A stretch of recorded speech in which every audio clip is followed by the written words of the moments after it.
Okay, we're good. Awesome. Yay.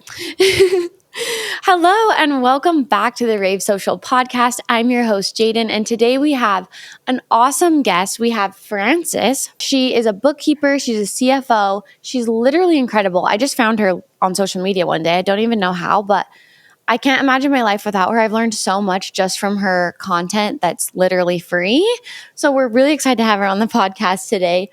Thank you. And one thing I really love about her is your content is very like bold and it's honest, but it's like what you needed to hear. Like I'm always like, oh, I had no idea about that. And then I see your post and I'm like, oh, I think I figured it out now. So I just love that about you. And why don't you introduce yourself and let us know kind of like how you got started doing what you're doing? Hi, I'm Frances. How I got started. That is a fantastic question. You want me to go like all the way to the beginning or like how I got started in my business? Yeah, how you got started in your business. Just give us a little background. Okay. Well, I've been bookkeeping since I was 13 because my parents owned a small business. And so they asked, like I was bored one summer and I had the audacity to be like, I'm bored. And they were like, okay, cool. Here's bookkeeping. You do it. And I didn't ever tell them that I actually didn't hate it. And so every job that I've had in my adult life was in finance in one way, shape, or form. And then in 2020, when, things happened, I was sent home from my job in finance and I had a 1-year-old at the time and a newborn. And for me, it was a blessing because I got to be home with them. And especially for my baby who was 4 months old at the time, he doesn't remember me ever having left the house to go work. My 1-year-old kind of remembers a little bit because he was almost 2, but I felt like this sense of relief, like, oh my God, I get to be home and I get to work from home.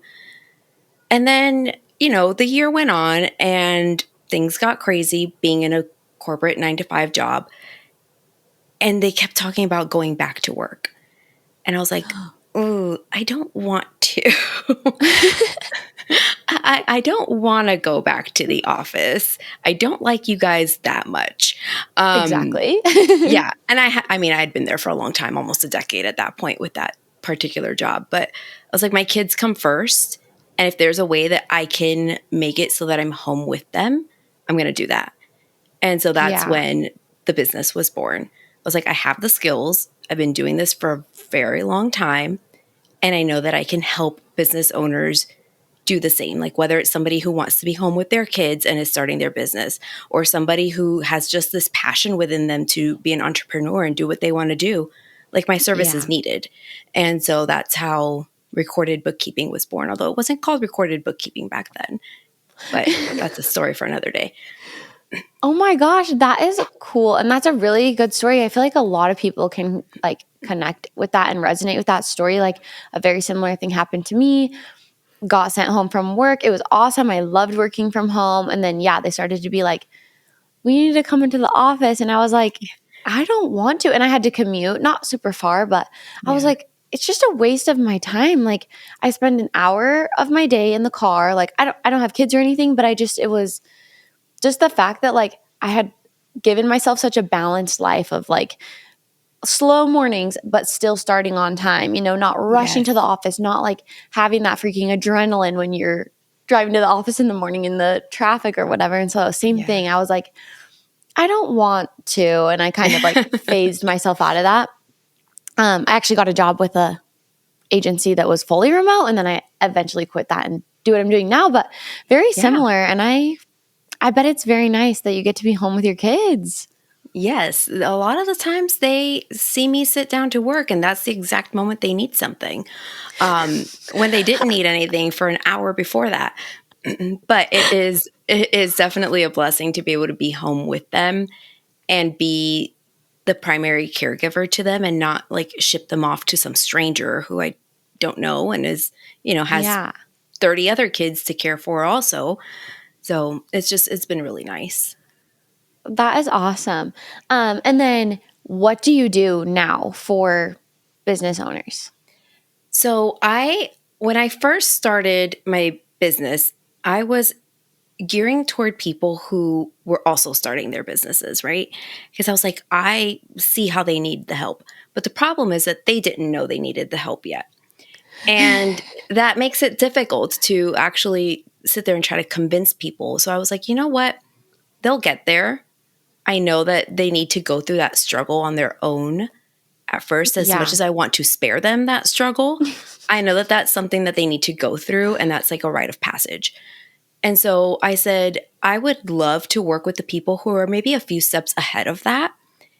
Yeah. And I was like, my parents owned an advertising agency. That's the small business that they had.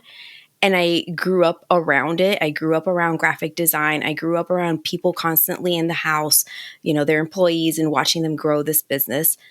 And I said, that's who I want to work with. I want to work with the creative agency owners who have already kind of established their name, but maybe just need a little help in growing their business and finally want that partner to help them through that. And so that's who I help now. That is amazing. And I feel like you're so right. Like I'm just over a year in from when I actually started. And I feel like this is the point where I'm like, oh, I know now what I've done wrong. Like it's my first tax season, I'm like, oh, okay. I think I get it now. And I'm kind of entering that phase where I might need some help with this. Just knowing, and it's kind of scary on your own to be like, am I making the right investments? Does this make sense for my business? It's kind of scary. So I know you do bookkeeping, but you also do a little bit of people can ask you should I invest in this? And you can kind of give them an idea. Yeah. So I actually don't offer just bookkeeping anymore because it was doing a disservice to my clients. I would see these holes in their plan and be like, but I can help you because I think you're going to be making a mistake if you do that. And they're like, I just want you to categorize my transactions. I was like, okay, that's fine. That's what you hired me to do. But I can help you. So I only offer now bookkeeping with CFO services. And essentially what that means is that I take it a step further and I analyze the data that I put in. So I can't get to the analysis without the bookkeeping. But with just bookkeeping alone, you're getting an organized tax return and no headache at tax time, which is amazing in and of itself. But you're not getting the business growth and you're not getting to know what your numbers are doing for you or maybe what needs to change. And so that's the part that I've added in that has made this huge shift for my clients. And I take the data, I analyze it, and I say, where are we doing well? What's going great? What is not going so great? How can we fix it? And then depending on that business owner's goals or agency owner's goals, that's where I kind of help guide them as to what to do next.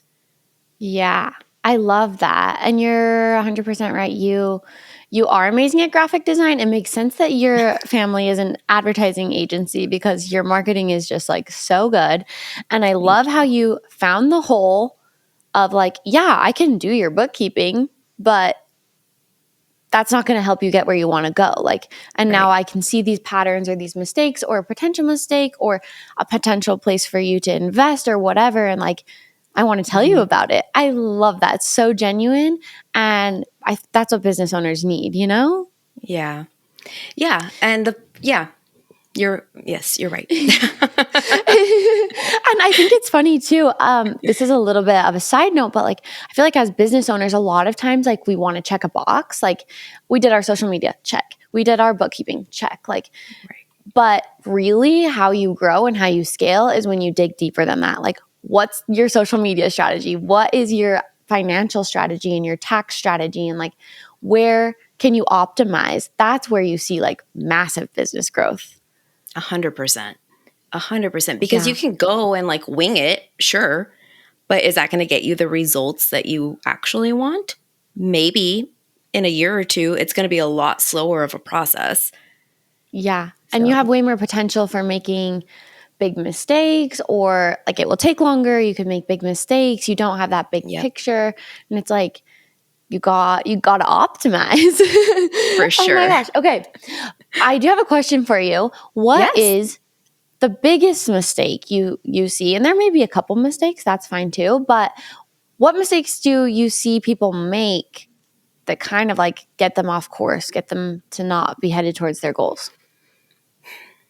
There are a few that I see, but I would say the biggest one is chasing a monetary goal without having a plan in place for how to use the money once you get there. So it's very popular right now to see, even on social media, or especially on social media, people are like, oh, the 10K months, oh, the $100,000 years, oh, this, chase the money, chase the money. But if you don't have a plan for that money, once you get it, it's going to be gone just as quickly as it came, or even faster. I mean, let's all remember MC Hammer and the mistakes that he made, and let's not do that. For real. So when you say like having a plan you basically saying like have a plan to spend that money or invest that money. So what do you suggest people write down? Like, when I reach this goal, I want to hire this person. Like, what do you? So that's also mistake number 2, is growing too quickly and kind of just, oh, I have all this money, now I need to spend it all. And that's not necessarily the right way to go about it either. It might be. It's very dependent on the business and the rate at which it's growing. But I would say the very first step, once money starts flowing, a great investment to make is to hire your first employee. And that doesn't mean go hire 10 new employees or go create departments within your agency and like have a HR department and a this department and a that department. Like, we don't need to get there so quickly, but hiring that first person is the best investment that you can make for your agency. Yeah.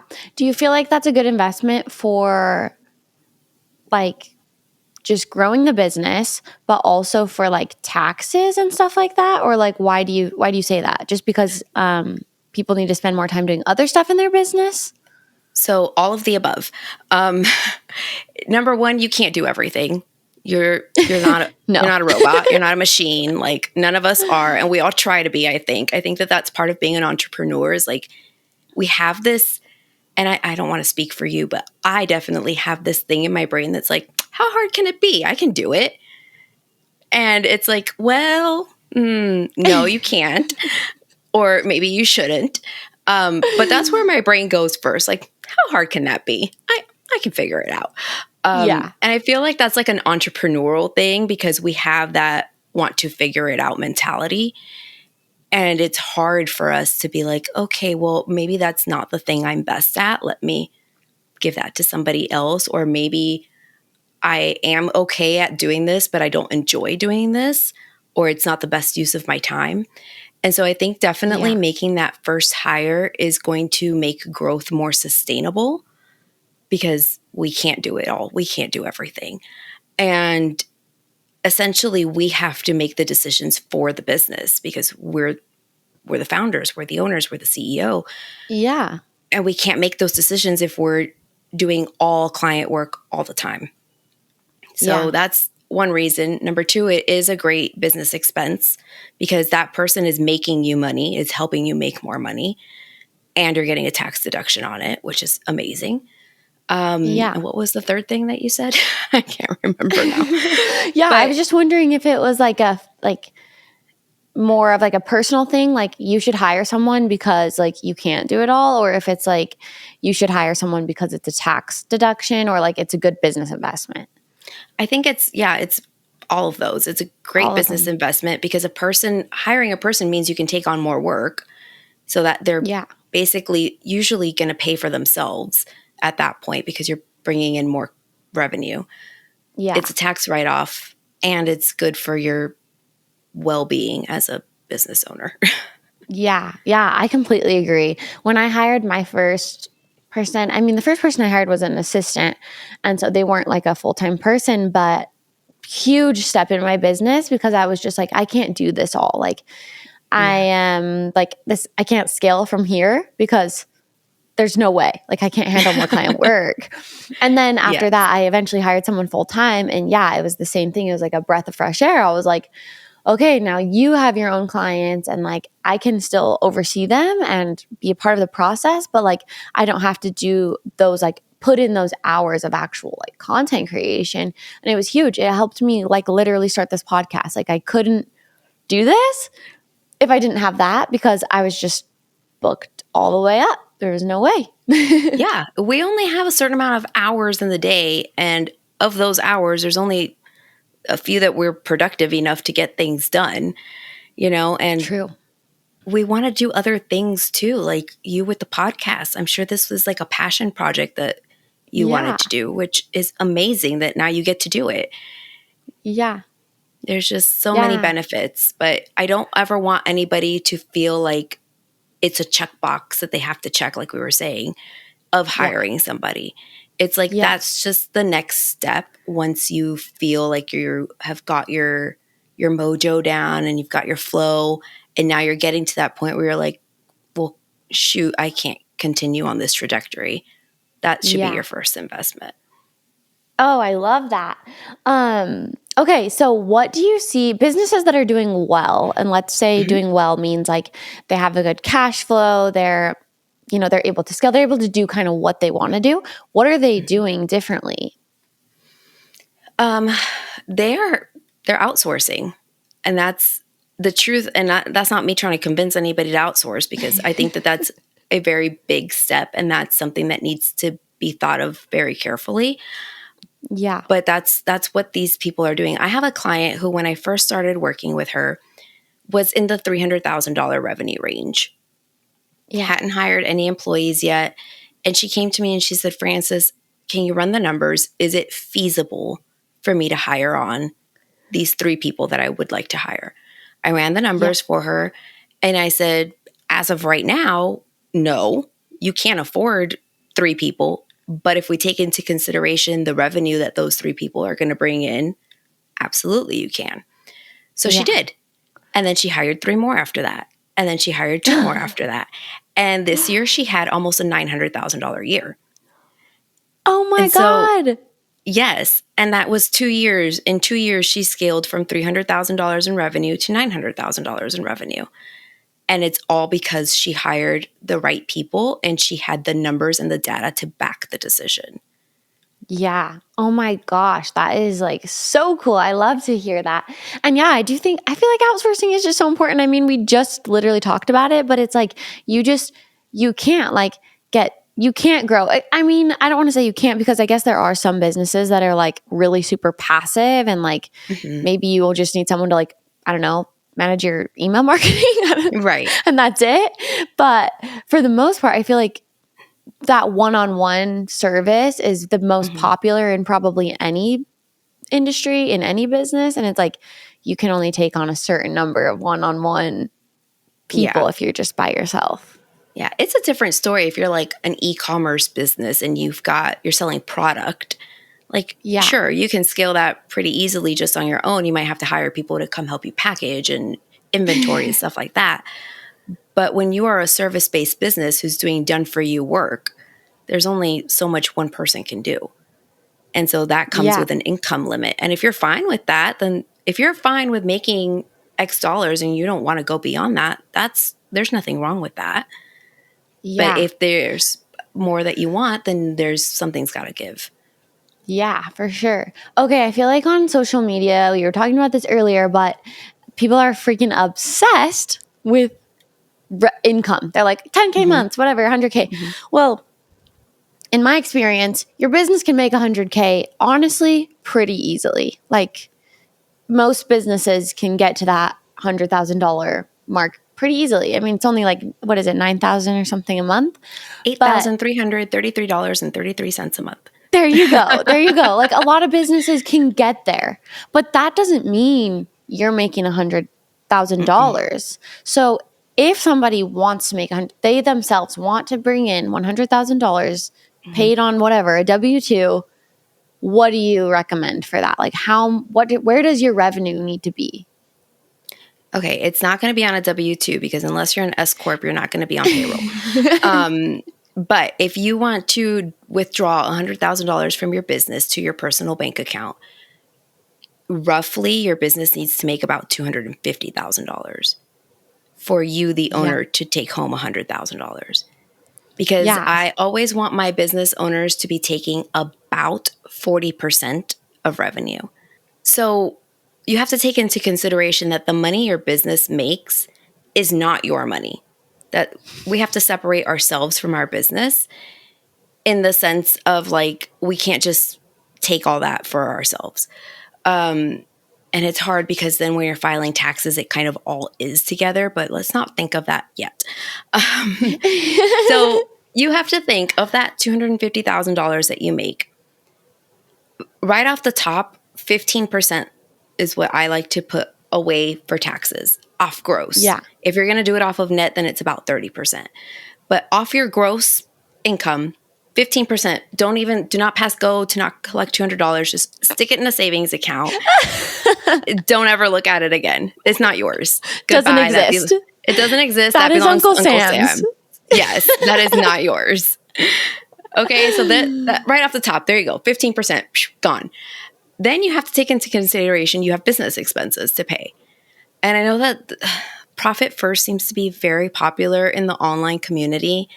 And I honestly can't stand it because profit first tells you that your expenses should be variable based on what you've made in the month. And that's unrealistic. Super unrealistic. Like you're not going to go cancel Kajabi for a month because it doesn't fit in your, schedule of expenses and profit. No, come on. Whoever designed that, I don't know what they were thinking. They might be dealing with multi-million-dollar agencies who have the cash flow and it doesn't matter. But if we're starting out in six figures and then multi-six figures, it doesn't work. It's unrealistic. So you have to take into consideration that your expenses come right after taxes. So that's going to be about 30%. So right there, we've got 45% of that gone. Yeah. Then we got to leave some profit in the business because profit is what lets you make bigger decisions. Profit is what lets you have a little cushion. Profit is what lets you give yourself a bonus at the end of the year. Or if you have a staff member, give them a bonus at the end of the year. Profit is there if you have a slow month and you're like, oh no, I didn't make the revenue I was planning for this month. No problem. We've got profit to cover it. So I always recommend leaving a little bit of profit. And then the rest is yours to take. Yeah. So it's a process. And I see that's another mistake I see is a lot of people will just pay themselves everything and not take into consideration anything else. Yeah. I mean, that makes a lot of sense. And so after your taxes, after your expenses, all of that, you're saying then there's a little bit left, but you should never really take more than 40% of that gross number. Right. Yeah. Wow. That's so smart. I love it. Do you feel that way even if you're in a business? Some people's businesses have just extremely low overhead. It's they don't need really much. Their expenses are super low. Do you still recommend that for businesses like that? I adjust the percentages based on individual businesses. So usually 40%, 35 to 40% is what I want my business owners to take. But if we have a scenario like that where it's very low overhead, then sure, you could take more. I don't see why not. As long as taxes are covered and business expenses are covered and we're leaving some in the business, if you've got extra, go for it. Love it. Okay, that is so cool. I love that. So then how do you feel about business debt? This is I feel like this is such a touchy subject and no one talks about it. Literally no one talks about it. I just barely saw someone mention it on TikTok, I don't know, 2 weeks ago. And I was like, oh my gosh, I feel like you're going to get canceled for this. No one talks about it. What do you feel like? Well, what'd you see? Now I'm curious to know what that TikTok said. It was someone saying basically she was it's okay to get into business debt. Some businesses can't scale without it. She was kind of saying it might be right for you. And I was like, oh my gosh, I've literally never heard someone say that. So I tend to agree. With that because it's not right for everybody. Some businesses don't ever need to take out a loan or take out a line of credit, and some do. And it's okay. it's a little bit taboo nowadays for some reason. But back in the day, people would take out business loans all the time just to be able to start their business because they Yeah. didn't have the capital to be able to go and buy the computer or go and buy the printer or the things that they needed to be able to even start. And it's very commonplace still in product-based businesses to start the business with a business loan because Yeah. they have to purchase the merchandise and they have to purchase the inventory. Or for restaurants, for example, they have to do all this work to renovate their space and they have to get the equipment and renovate kitchens. And a lot of businesses start with debt. And it's Yeah. not uncommon. And for service-based businesses, it's a little less common to see. Yeah. But I have even just recently given advice to a client. I told them, take out a line of credit because they were maxed out on hours that they could work. They could Yeah. literally not take on another client and they were still struggling.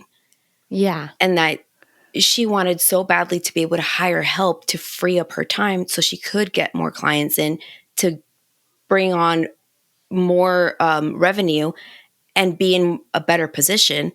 And I told her, your best bet is a line of credit. And Yeah. that's because of, oh, sorry. I was just going to go ahead. No, you keep going. You're good.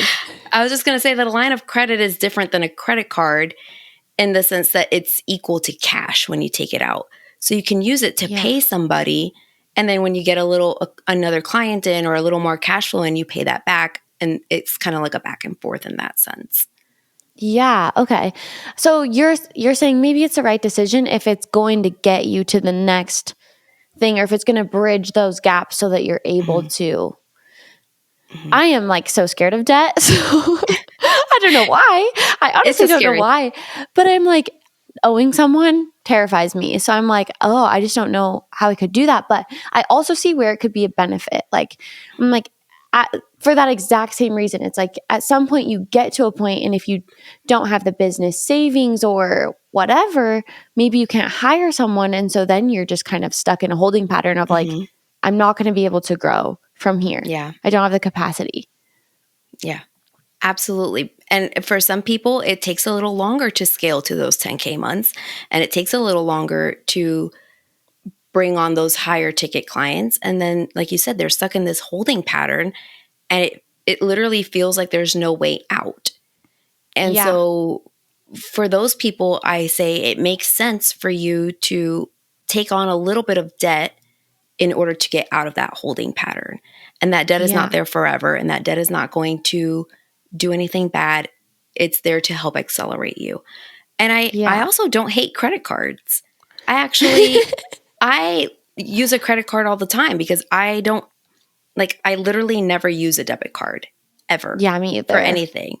Because I'm terrified that somebody's going to steal my debit card and then all my money's actually gone. Whereas with a credit card, if somebody steals your credit card, you at least can fight those charges and your money's not gone. Yeah, so, I do the same thing. Yeah. Also and for just the benefits of like the points and stuff. I'm like, I love that like extra benefit. I'm got a free flight or whatever. So I agree. When is there a situation when you would recommend someone doesn't go into business debt? Well, if you can avoid it, I would definitely tell you to avoid it. In most instances, I'm not going to recommend going into debt. It has to be a very specific situation for me to be like, yeah, it's the right move for you. But most of the time, I'm going to be like, if we can avoid going into debt, let's avoid it. Let's do it. Yeah. And that's... I'm going to go off on a little tangent here because go for it. It bugs me so much on Instagram, these posts that I see that are like, I wasn't ready to invest $20,000 into a business coach, but I did it anyway, and it was great. And I'm like, I'm certain that you didn't have $20,000 just laying around. So you deliberately went into debt not knowing if you were going to get a return out of that. And some people might think that I'm not evolved enough or that I'm not in the manifestation mode. And that has nothing to do with it. It's about making smart business decisions Mm-hmm. And that's not one of them. No, it's 100% a balance. I'm with you. I believe in manifestation. Like I am here for that. But at the Same. same time, like you have to be grounded in some sort of like, does this make sense? Or like, if I invest this money and I get nothing out of it, what's going to happen to my business? Not because you need to be scared, but because you need Right. to be prepared. Right. Yes. It doesn't have to come from a place of scarcity. It Yeah. can come from a place of feeling gratefulness and abundance, because I'm here for the manifestation too. But let's do it in a smart way, people. Like, let's not just spend money willy-nilly when it's not there to be spent. I don't Yeah. know. That's my soapbox for the day. Yeah. No, I agree with you. I also really just I don't really like when people use numbers in their marketing. It's obviously a strategy that works. Like freaking Walmart does it, save money, live better. But at the same time, I'm like, it can be a little bit misleading. It's very emotional, which is why it works as a Yeah. marketing strategy. Yeah. And money's a touchy subject, so people really are like, "Oh, I can make that much money." But it's like Mm-hmm. just I think it's both people's responsibility. Like, be cautious what you believe. And also, Mm-hmm. if you're using that in your marketing, like, make sure you're doing it ethically. Yeah. There has to be integrity behind it, because I can understand wanting to share a huge win and being like, look, I genuinely did this and I genuinely helped somebody accomplish this goal. And as long Yeah. as you're leading with integrity in that sense, I'm okay with it. But I've seen some Yeah. really misleading posts out there that I'm like, oh, no, let's not Yeah. do Like, that. one I see a lot is like 50K launches or like 10K launches or whatever. And I'm like, yeah, I get that. And you probably do have clients who have a 10K launch or a 50K launch, but Mm-hmm. like, not all of them. That is not a Right. guarantee. No, it's not. And you might not even know what worked for that one client that got the 50K launch. Like, it might have been a fluke or something. You never know. I saw one the Yeah, other day that true. was like, I have an $800,000 business. And it's like, well, no, you don't, because you're saying that you made $800,000 over the course of 3 years. And that does not mean that you have an $800,000 business. That means you have a $250,000 business. Just Oh no. no, that one really gets me. That one really gets me. I'm like, no, that's not how it works. It's not Yeah. cumulative. It's Yeah. just that year. And I like to give people the benefit of the doubt. Like, maybe they just didn't know that that's how it works. But True. maybe don't make a marketing post out of it if you're not sure. If you're listening to this, now you know. Don't do that. Don't do that, please. Oh my gosh. Okay, what are some red flags in a business bank account? Like, what when you're Ooh. bookkeeping, do you ever see Mhm. red flags? You're like, oh, no, no, no. What are they? I mean, all the time. I once saw somebody out of their business account pay for a dating app. And I was like, a red flag. It's not a business expense. That was Unless your business is dating. Yeah, I mean, if you own a dating app, then probably you could expense another dating app for market research, a job supplies. But no, I've seen like Spanx come out of business checking accounts. I've seen like hair and nails, and that's fine if you have like a photo shoot coming up. Totally Yeah. fine to expense those things, but not like on a regular basis, because the IRS is going to be like, what the hell? Why are you getting your nails done on your business checking account? So I see red flags like that all the time. And luckily those clients I no longer work with, because I was like, listen, we can't do this. We can't have personal and Yeah. business mixed up. And they didn't like that answer. So that's okay. We're going to move on from That's that. fine. Yeah, that's fine. Like, you do you, but I'm not going to put my name on that.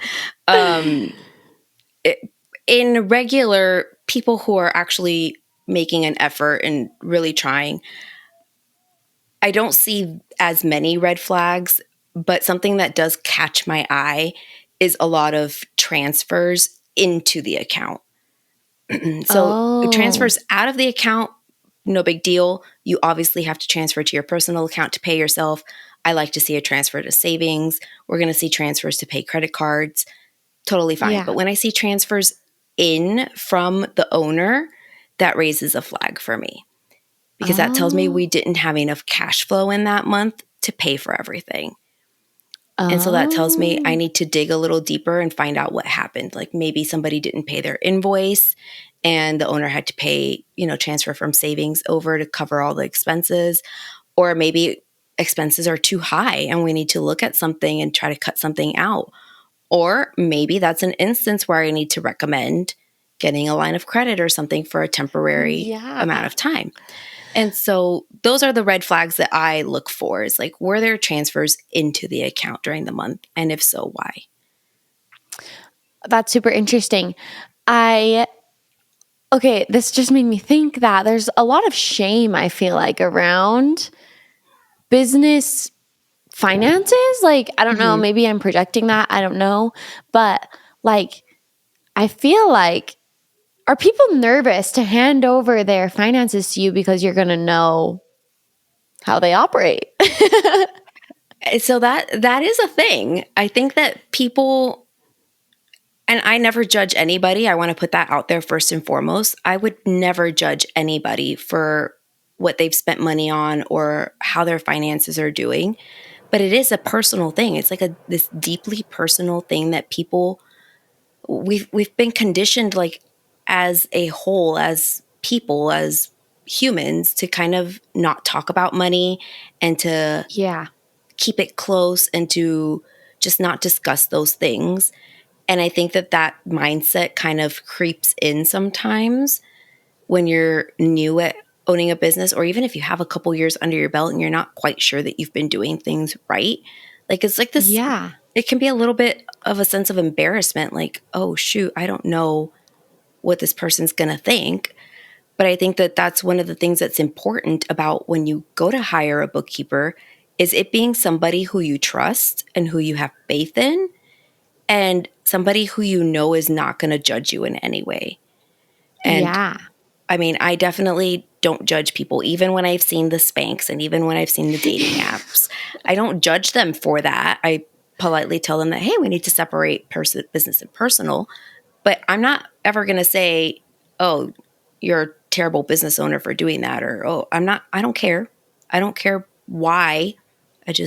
Let's correct the problem and move on. Yeah. Oh, I love that. I think that's probably why you're literally so good at what you're doing. Obviously, you have a lot of experience too, but like when I'm on your page, I'm always just like, she just gets it, and like, zero shame. She's just like, this is how you should probably do it. And it's very just straightforward and not like, you don't feel bad. Well, thank you. I've been, my intention with my Instagram page from the very beginning was always to have people not be afraid of their finances. Like, I don't want anybody to come to my page and feel like intimidated or feel like, ooh, I can't ask Frances a question, or, oh, she's going to judge me or shame me. Like, that's not what I'm about. I'm not here to judge you or shame you. I'm here to tell you the correct way to do things, but I'm not ever going to make you feel bad about having done something incorrectly. You don't know what you don't know. So I don't know. That's always been my intention with the page. And so I hope that that's what people get out of it.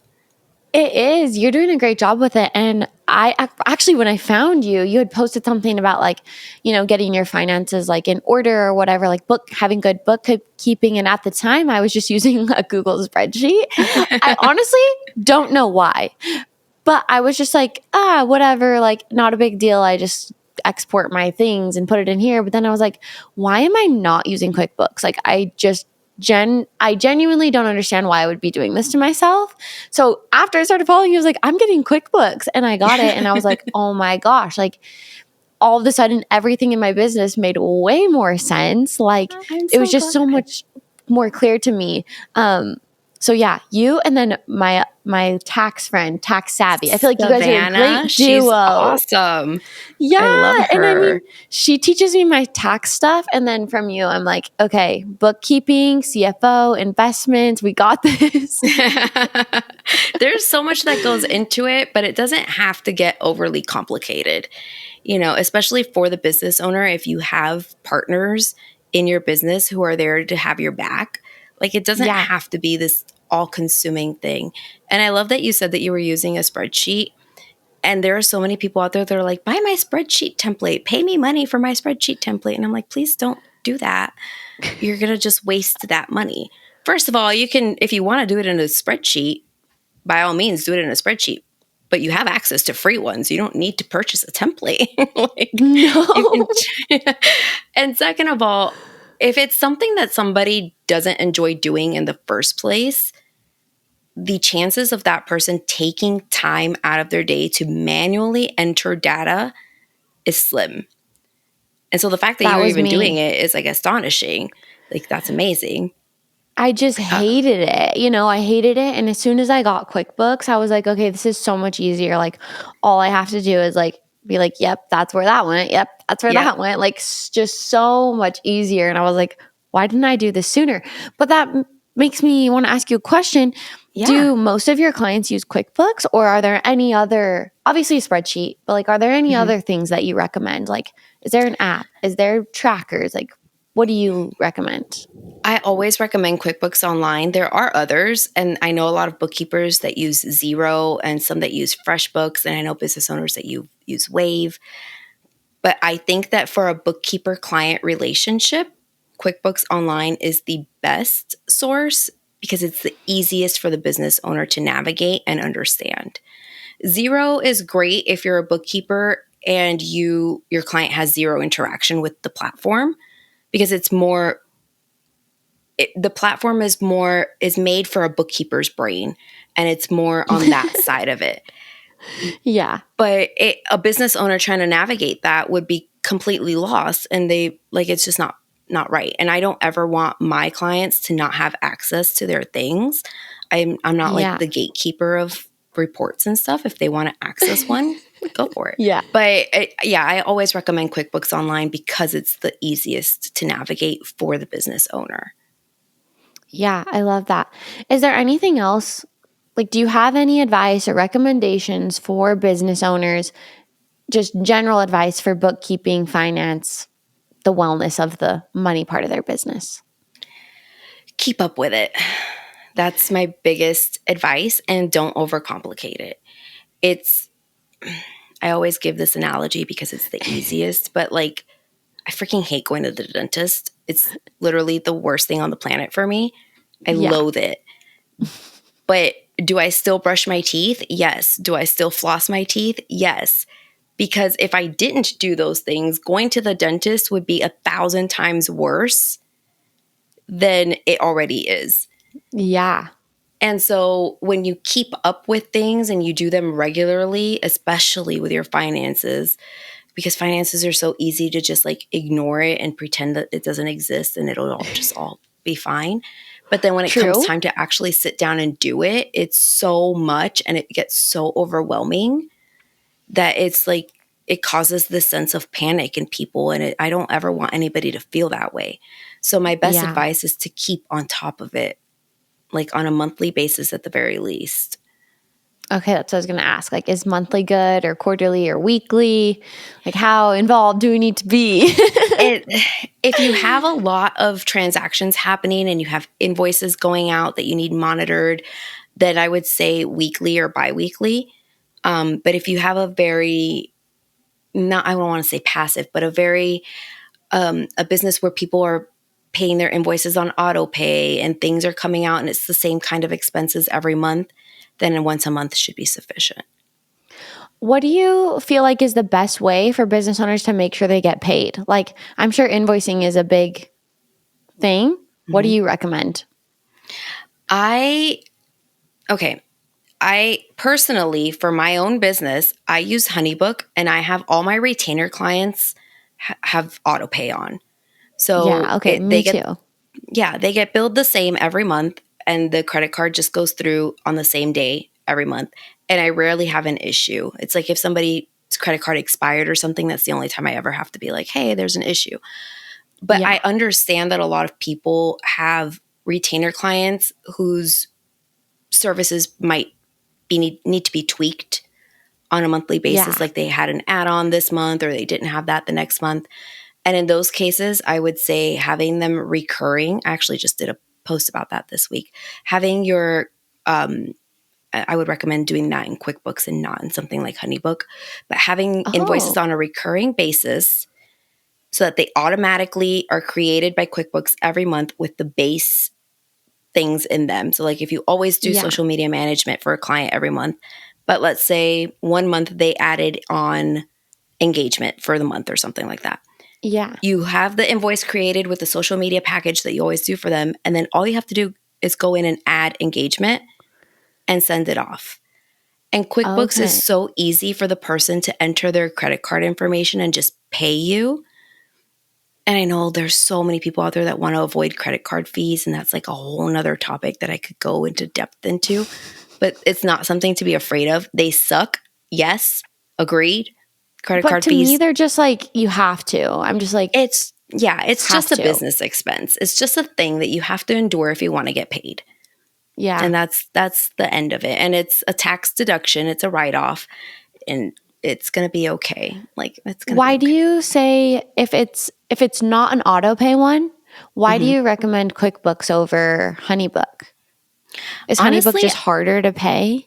It's not that it's harder to pay. It's that then you have to monitor it in two places because then you have to monitor it in HoneyBook and then in QuickBooks when it comes through. Whereas I like to simplify things as much as possible. So if I have to create an invoice for somebody, I'm going to do it in my bookkeeping platform. Like I'm not going to go in one place and then have to go match just it in so another it place. it's just automatically it's already in QuickBooks. You don't have to think about it again. I love that actually. Yeah, that and they actually make really it really helpful. easy. Yeah, it's not difficult to do at all. That's awesome. Wow. Thank you so much. Honestly, this has been so awesome. You are so helpful. Do you have anything else you want to add? Oh my, I think I covered a lot. I got on a couple of tangents and soapboxes there. So I hope that's okay. I love them. That's why we're here. That's why we're doing a podcast. So before I let you go, I just wanted to ask you, what's one piece of advice you wish you could give your younger self? You know, I really love this question, and it's a very thought-provoking question. And it can go one of two ways. It can go the very superficial Instagram, social media thing of like, oh, I wish I would have told myself to be more patient, blah, blah, blah, blah, blah. Yeah. But the truth of the matter is, I wish I had told myself that I was worthy. Oh my Because for many years, I thought I wasn't. And for many years, I was told by peers that I wasn't. And so I wish that I had figured that out sooner. And I wish I could go back and tell myself that I am worth it and I am helpful and I am here to help people and that I have a skill that I can actually help people with. So that's my real answer and not my Instagram answer. I love that answer. And I feel like you could post that on Instagram. People would be like, I agree. That is something that's so hard. It is hard to feel like you have a purpose and you are worthy and you're worthy of your success and you're worthy to have these clients and you're worthy of being a mom and all of these things. Like it's hard to feel like you're deserving or worthy of that. So I love that. Thank you. Thank you for asking that. That was a great question. Yes, of course. I love to ask that at the end because I feel like, we can talk business, we can talk all these logistical things, but it's like, you're also a human. And like, I love, that's why I love social media. That's why I do it, for the connection, for the humanness. And so I just love that. I love to just ask that. Thank you so much for coming on the podcast. I'm literally so excited for this episode and I really appreciate your time. Thank you so much for having me. You are wonderful and I love following you and I've learned so much from you. So thank you so much.